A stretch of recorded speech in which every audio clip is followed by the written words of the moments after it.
Hello, in front of me I've got OMODA 9. In this video I'll show you how to manage steering wheel buttons.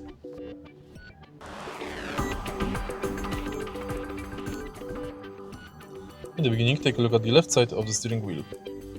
Right here we've got the panel, thanks to which we can activate speed limiter and active cruise control.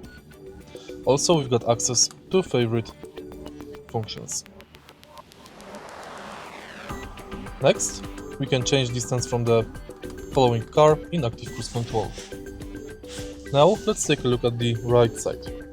Right here we've got the panel thanks to which we can activate voice assistant.